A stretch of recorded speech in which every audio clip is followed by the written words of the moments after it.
फुलवाडी भूषण बहुजन प्रतिपालक छत्रपती शिवाजी महाराज या देशाचे खरे राष्ट्रपिता महात्मा ज्योतिबा फुले, आरक्षणाचे जनक राजश्री शाहूजी महाराज, ज्यांनी आंधळ्याला डोळं, बहिऱ्याला कान, मुक्याला वाचा, गांधीला जीवदान आणि तुम्हाला मला दिलं या देशाचं सर्वोच्च असं संविधान, ते भारतीय राज्यघटनेचे शिल्पकार विश्वरत्न परमपूज्य डॉक्टर बाबासाहेब आंबेडकर 15 ऑगस्ट 1947ला देश स्वतंत्र झाल्यानंतर त्याच्या दुसऱ्याच दिवशी 16 ऑगस्टला शाहीर अमर शेखला बरोबर घेऊन मुंबईमध्ये विराट मोर्चा काढणारे आणि त्या मोर्चात ही घोषणा देणारे की ये आजादी झूठी है और देश की जनता भूखी है असं म्हणणारे स्वतंत्र भारतातील पहिले विद्रोही साहित्य रत्न अण्णाभाऊ साठे, जी जात जी जमात रेल्वे गाडीत बसली नव्हती त्या जातीला त्या जमातीला लाल दिव्याच्या गाडीत बसवणारे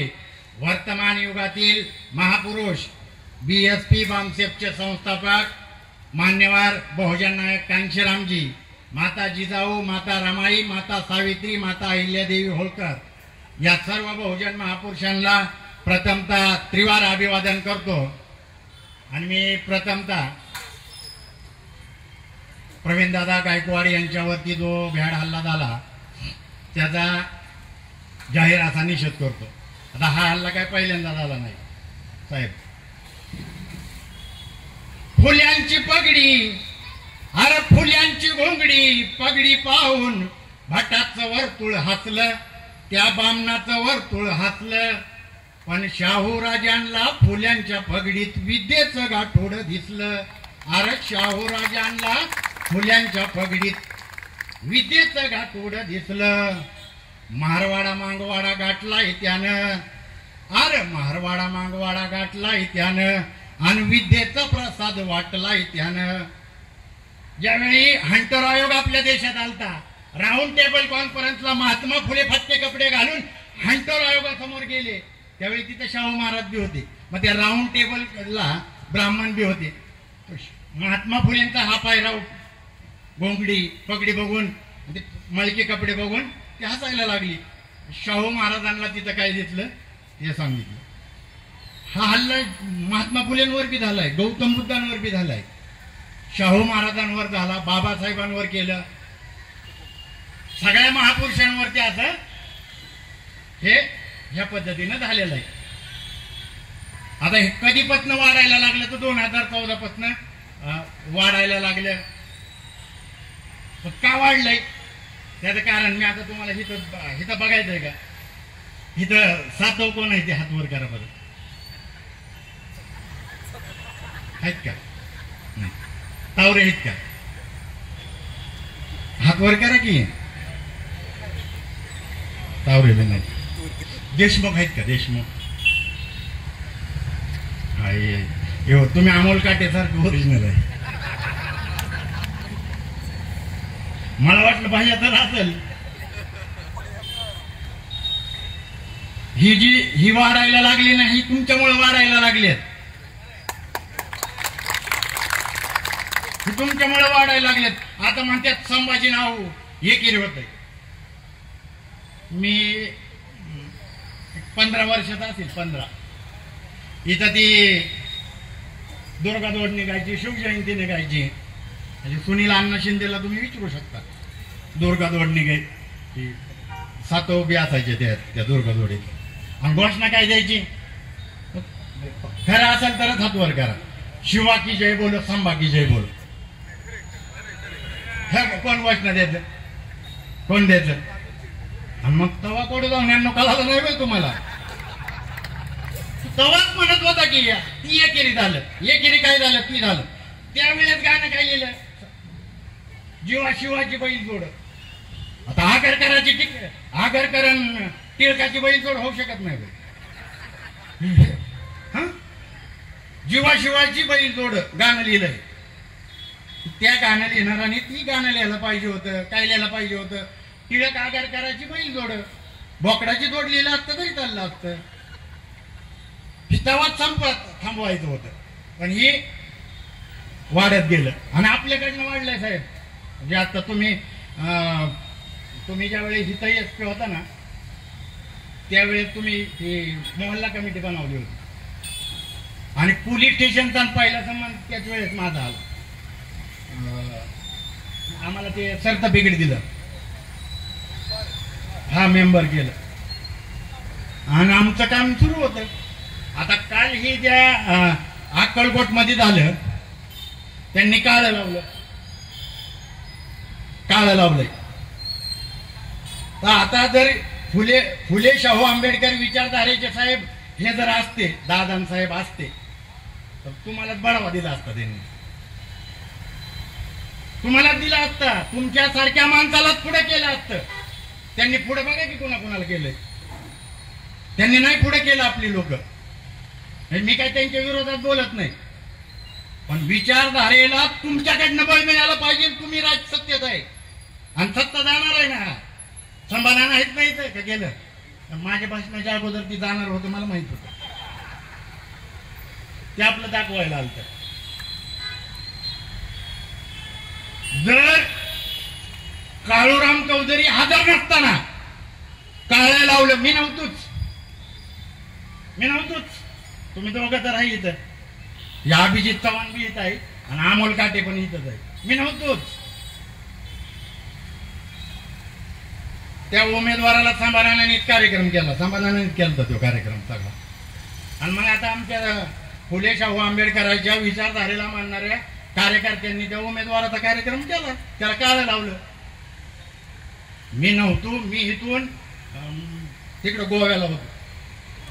फिर्याद इथं 307 फिर्याद 307 नुसार घेतली. 1 नंबरला आरोपी काळूराम चौधरी, 1 नंबरला. मग आता काय झालं. पण दादाला बी राग असेल. प्रवीण दादा नाचलेला इथं नाचलेला ते असणार राग त्यांच्या डोक्यात. ते ठेवतात जनता जी दादाचे कार्यकर्ते. तुम्ही नंतर मला शिव्या दे, पण हे खरंच आहे. नाही तर दादाने पट्टीशी आणा म्हणा त्यांना. ती हिथं जायचं आत्ता. त्याला आत्ताच हितनं सभेत नाही. तो आरोपी तर नाही ना गाव हिथं पकडून दिलं तर बोला. आता पोलिस तरी काय करणार आहेत. पोलिस काय करतात. ती पडवणीच्या बायकोची गाणी ऐकत बसतात पोलीस स्टेशन मध्ये. करा नाही तर ती गाणं म्हणतीये ह्यो नाचतोय आणि ह्यो नाचतोय ते नाचतोय त्या बावनगुळ्याला घेऊन नाचतोय. त्या बावनगुळ्याला ही माहित आहे का. आता ही ह्याचं बी उत्तर तुम्ही देते. सकाळी उठले तेल तर तोंड बघतात का. मी जातीवर बोलत नाही, मी धर्म सांगतोय. हा तोच धर्म, ब्राह्मणी धर्म. त्या धर्मात तेल तो तोंडच बघत नाही सकाळी उठले. आणि ती बावनबुळे त्याचा गॉडफादर आहे. आणि त्या बावनबुळेचा बी गॉडफादर तो पेशवाई. पेशवाई कोणी का संपवायला पाहिजे होती. मोठा भाऊ म्हणून तुम्ही करायला पाहिजे होत. तुम्ही दुर्गादोड करताय. दुर्गादोड. आता साड्या घाला, बांगड्या घाला आणि पळा तुम्हीच. दुर्गादोड म्हणल्यावर दुर्गा बी घेतली पाहिजे. त्याच्यात दुर्गा नसतीच, तीच सगळे असतात. ही RSSची ही विचारधारा आहे. ही जी पिलावळ आहे, ही पिलावळ बारामतीतच कट झालाय. मी सांगतो बारामतीत शिजलाय कट. प्रवीण दादावरती जो हल्ला झालाय त्याचा कटच बारामतीत शिजलाय. आता हे कटाचा छडा लागणार कसा. लागणारच नाही. कारण कट ज्यांनी शिजवलाय त्याच्याच हातात सगळं आहे. कट ज्यांनी शिजवलाय त्याच्याच हातात सगळं आहे. हे काय खट असं हिथून तिथून नाही शिजला, नागपूर मधूनच शिजलेला आहे. पण आता फडवणीचा अजित दादाचा आणि शिंदेचं सरकार राहील का. मोगल माहित आहे ना. मोगल अखंड हिंदुस्थानावर मोगलांनी राज्य केलं. त्या एका औरंगजेबच्या मध्ये 4-5 वर्षापूर्वी लंडनला औरंगजेबचा कोण मोगल राजा होता त्याच्या चपल्यांचा लिलाव झाला. चपल्या लिलाव. तर त्या 2 मोजड्या होत्या. त्या एका मोजडीची किंमत 350 करोड रुपये झाली. म्हणजे मोगलांच्या चपला गेल्या की तिला 700 करोड रुपयाला. 700 करोड रुपयाला मोगलांच्या चपला गेल्या.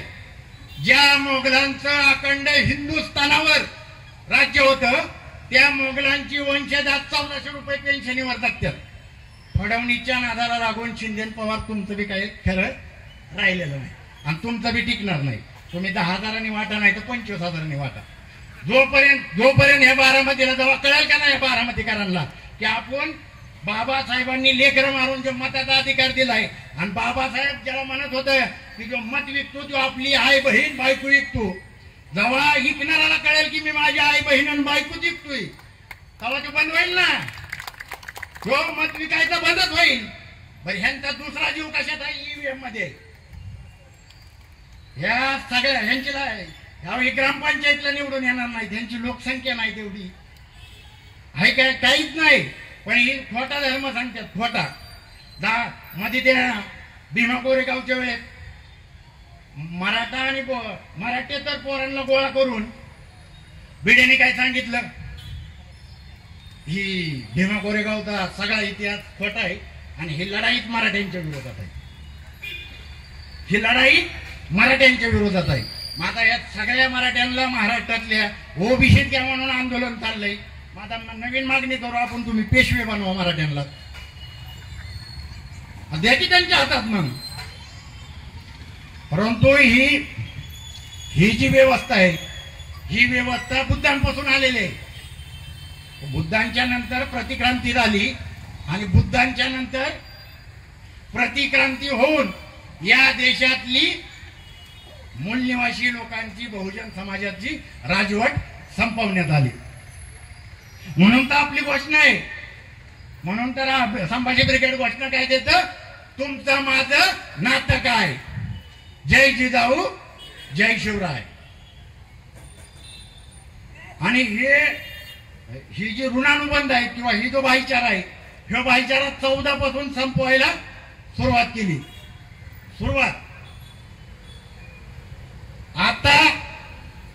आता जी कायदा आणला तो जनस्वराज्य, त्याचा सगळ्यात पहिला लाभार्थी कोण होणार आहे तर तो काळूराम चौधरी होणार आहे. मला जेलमध्ये जायचंय. पण येरावड्यातनं जेव्हा उठाव होईल का नाही, उठाव तेव्हा कुठं पळून जातील, येरावडा गायला माहिती. त्या भिंती बी आता जुन्या झालेल्या आहेत. तुम्ही येरावड्यातनं सोडवून आणून त्याला कॅडर देतात तर आम्ही येरावड्यात जाऊन काय कॅडर देणार नाही, आम्ही बी देणार नाही. तुम्ही आणलायच आमच्यासाठी. आता माझ्यावर तर मला 3 वेळा तडीपार केलंय. तुम्हाला वाटतंय का मी डाकू आहे म्हणून? तुम्ही साहेब त्या डिपार्टमेंट मध्ये वाटतंय का मी डाकू आहे? मी हत्ती काढलं होतं का, इथं हत्ती काढत होतो. रात्रीच्या 1:30 वाजले होते, मी आपला हत्ती काढतोय, चलो लोकनो. पाठीमागनं दादा आला रात्रीचा, काय करतोय, कोण आहे रे? आता अशा ज्या टीम मध्ये दादा बोलतो त्या टीम मध्ये मी रिएक्शन दिली. आता मी बी बारामतीतच आहे की आपण असंच बोलतो दादा सारखं, असंच बोलतोच का नाही. दादा घरी गेला आणि 2 वाजता शिवला फोन. आता दादा किती प्रेमाने सांगतो तुम्हाला सगळ्यांना माहित आहे. शिवला 2 वाजता फोन. शिव पहाटेची वाट बघायला 5:30 वाजताच कंप्लेंट द्यायला गेला. 5:30 वाजता माझ्यावर कंप्लेंट कशाची, शहर विद्रोहीकरण. आणि त्याच्यावर पहिल्यांदा तडीपार केलं त्याच्यावर होतं. आणि तुम्ही ह्याच्यातले आरोपी बघा, हे आरोपींवर 302 सारखा गुन्हा आहेत. 302. हा फक्त ती अंगाणी बिंगाणी जबरदस्त आहेत आणि त्यांना लागतात, त्या RSS वाल्यांना तसली पोरं लागतात ना. म्हणून ती रामुशाची, मराठ्याची, टकाऱ्याची, माळ्याची, मांगाची, महाराची पोरं अशी तब्येतवाली. हा माझ्यासारखं नाही लागत. ज्याची तब्येत आहे का नाही तो बरोबर RSS वाल्याला चिटाकलेला असतो, तो त्याचा चिटाकलेला असतो. बरं घरी बी लक्ष देत जावं की नका. त्या मी 2-4 दिवस झाला बघतोय बारामतीतली काय बांडगुळ पोस्ट टाकतात त्या प्रवीण दादाच्या ह्याच्या विरोधात. बरोबर ना. पोलिसांनी जर पोलिसांचं काम केलं तर लई चांगलं होईल. पोलिसांनी जर केलं नाही आम्ही आमचं काम करणारच आहे. अनिकेतने सांगितलं आम्ही आमचं काम करणारच आहे. पण आम्ही काय आता आम्ही अमोल काटेल आणि सुधीर पानसरेला बोलावणार नाही. आम्ही नाही बोलावणार तुम्हाला. आम्हीच कार्यक्रम दाखवणार.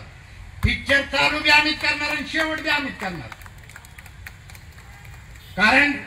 कारण छत्रपती शिवाजी महाराजांना बघून किंवा त्यांची राजवट बघून जर संविधानचा ही झाला असेल छत्रपती शिवाजी महाराजांच्या ह्याच्यात समता होती, वाईच्या महाराला पाटील बनवलं का नाही? आता बघा की बारामतीत काय चाललंय. भाजपवाल्यांनी काय केलं? अमर साबळेला खासदार केलं की बारामती तालुक्यातल्या धनगर समाजाला फितावलं. अरे गावाच्या पुसाच्या बाहेर त्याला खासदार केलाय, तुला तर काय होईल? पवारांच्या मागे कशाला जातोय? तू काहीच होणार नाही, तू वाईस चेअरमन व्हायची फक्त. मग त्यांचं 4 वर्षापूर्वी कॅडर कॅम्प झालं, बरोबर ना? आणि कॅडर कॅम्पची गुप्त माहिती मला कळाली. मग मी सांगितलं अमोल काटेंना. अध्यक्ष म्हणलं राव असं आहे, आणि कृष्णासागरला अशी गोपीने बैठक चालू आहे. मग अध्यक्षाने मला नंबर दिला. म्हणले तुम्ही असं करा, डायरेक्ट दादालाच सांगा. माझ्याकडे नंबर आला, मी लावला फोन. मुसळ्यांचा नंबर दिला, मुसळ्यांना लावला आणि त्यांना सांगितलं. त्यांनी ऐकलं. बरं मी माहिती घेतो तू असं तसं बोलले आणि विषय दिला सोडून. आता मला काय माहिती ही नंतर तिथं जाणार आहेत म्हणून. ह्यांचं काय चाललं होतं इतक्यांचं त्यांना माहित होतं. कालांतराने काय होत गेलं. आता तुम्ही आता जर बघितलं ना, मी आता परवा दिवशी एक पोस्ट बघितली, अमोल सातकरांची पोस्ट, वकील आहेत ना, अमोल सातकरनी पोस्ट टाकली आणि त्याच्यावर बाळासाहेब जाधव उपनगराध्यक्ष, त्याच्यावर कमेंट बाळासाहेबांची, त्यांचं ती बोलबच्चन चाललंय. आता त्या फडवणीतनी मराठ्यांची धनगरांची भांडणं एवढी लागली तर तुम्ही इथं भांडणार कसं नाही? तुमचं नेतं एक आहे इथं, मग विचारधारा का वेगळ्या आहेत? तुमचा जर नेता, आता नेता एक असतील तर विचारधारा वेगवेगळ्या कशा काय आहेत? पण आता अजित दादा काय छत्रपती संभाजीराजांना धर्मवीर मानतात का? आणि म्हणत असतील, मला माहित नाही. त्यांनी ज्यावेळी सभागृहात त्यांनी स्वराज्य रक्षक म्हणलं त्यावेळी आम्ही समर्थनात. अजितदादाचं आयुष्यात पहिल्यांदा समर्थन केलं असेल तर त्यावेळेस लगा लाईनीवर आला म्हणलं, जागेवरच आला दादा. मग आम्ही आपलं समर्थनाचा हितच हे घेतलं, तिथं आम्ही समर्थनात मोर्चा घेतला. त्याच्यानंतर मला वाटतंय 15 दिवसांनी आम्हालाच घराच्या बाहेर निघू वाटणं, दादा भाजपमध्ये गेला.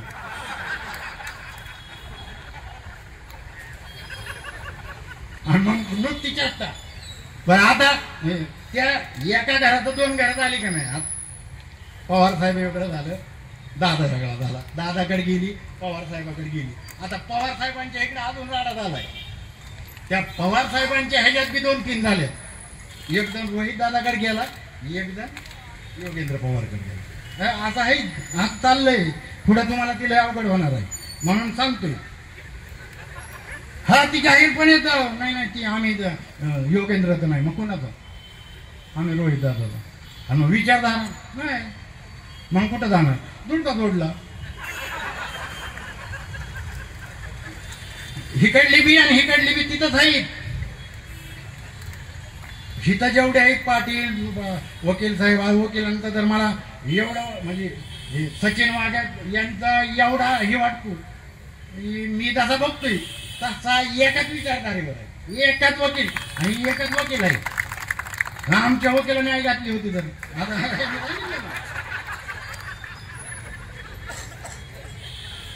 हा पिढीचा फोटो लावला होता.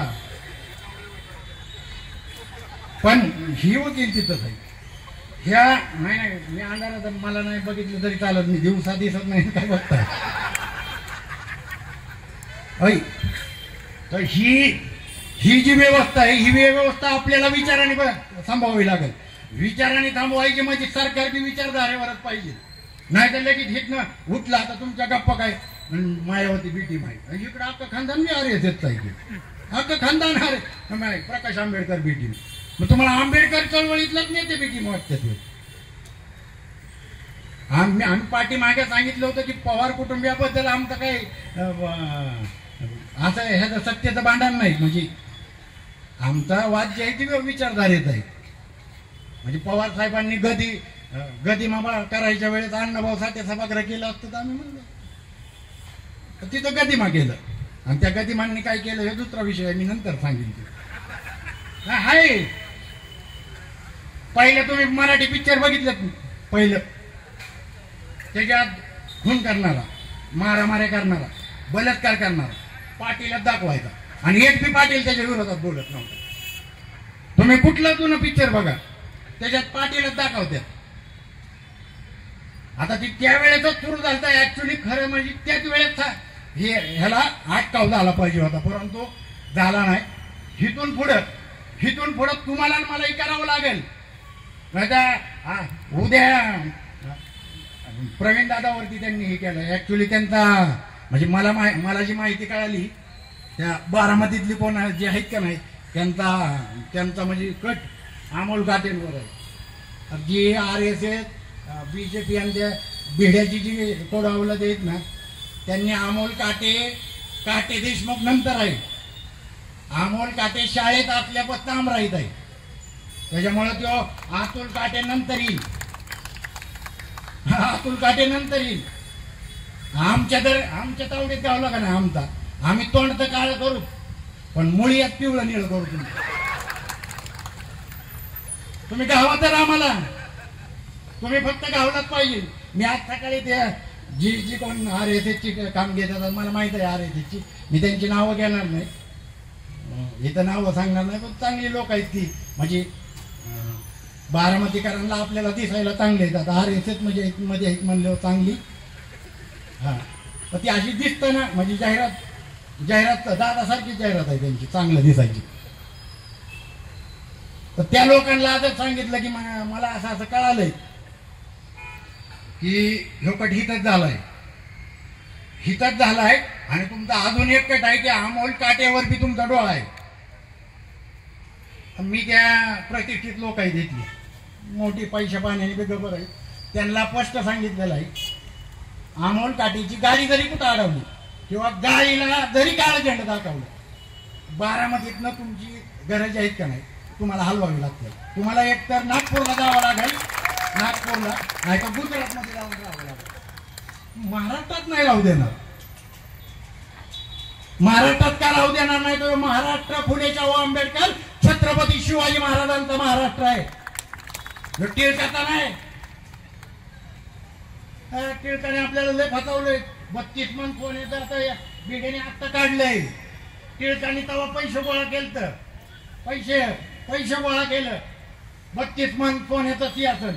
आता जेव्हा छत्रपती शिवाजी महाराज सिंहासनावर बसायला गेलं तेव्हा या पुण्यातल्या बामणांनी 5000 बामणांनी त्या राज्याभिषेकाला विरोध केला. बाबासाहेब आंबेडकरांनी पुस्तकात लिहून ठेवलंय, विरोध केला म्हणून गागा भटाला काशीवरनं बोलवावं लागलं त्यावेळेस. आणि मग त्याच्यानंतर यांनी काय केलं, 32 मन सोन्याचं सिंहासन बनवायचं म्हणून टिळकाने पैसे गोळा केलं. भरपूर पैसे झालं त्या काळात. आणि असंच मग लक्ष विचलित करण्यासाठी वेगवेगळी सुरू झालं. त्याच्यानंतर टिळक अण्णाभाऊ साठेंनी त्यांचा कार्यक्रम केला, ते गेलं. आणि टिळक गेल्यानंतर काही वर्षांनी सिंहगडाचा 7-12 निघालं. आणि त्या सिंहगडाचा 7-12 अर्धा त्या टिळकाच्या नावावर आहे. काय संबंध आहे टिळकवाड्याचा आणि शहाजीराजांचा? त्याच्याकडे कसं काय येईल? काय संबंध काय आहे टिळकाचा आणि छत्रपती शिवाजी महाराजांचा? संबंध काय आहे? एकाही किल्ल्याचा सरदार टिळक नव्हता. कुलकर्णी होता का? कोणी? मग ह्यांच्या नावावर कसं काय आला? ह्यांनी त्यावेळेस बी फसवलं आणि त्याच आता वर्जन आहे भिडे, मनोहर भिडे. त्यांनी बी परत गोळा केलं. आपल्या इथं मी गोळा करत होते राहू, आपल्या इथं मी गोळा केलं ना पैसे, बरं केलं का नाही? 32 मन ती सोन्याचं सिंहासन बनवायचंय म्हणून. मग त्या ह्याचं काय झालं? काहीच नाही. आमची काय कसली मोहीम करतात ती करतात काय तिथं जाऊन? नाही, आम्ही जेव्हा जातो तेव्हा किल्ल्यावरती काहीच व्यवस्था नसती. हे करतात काय? ही RSS वाले येते आणि ह्या असली गबरगण पोरं घेऊन गाडावर जातात. कोण नसतं तिकडं, जातात कशाला तिकडं? आज त्यांनी MPSC UPSC ची परीक्षा दिली पाहिजे, त्या पोरांना तिकडे किल्ल्यावर नेते. बरं करत तर काहीच नाही. तिथं झालंच काय नाही तर काय केलं का? आम्ही बी बघितल्यात किल्ले होती. शिवनेरी किल्ला इथं सिंहगड किल्ला. सिंहगड किल्ल्यावर तर तुम्ही जाऊन बघा, मध्ये व्हिडिओ आलता तिथला, आलता का नाही? ह्यांना काहीही संभाजीराजांचं छत्रपती शिवाजी महाराजांवर प्रेम नाही.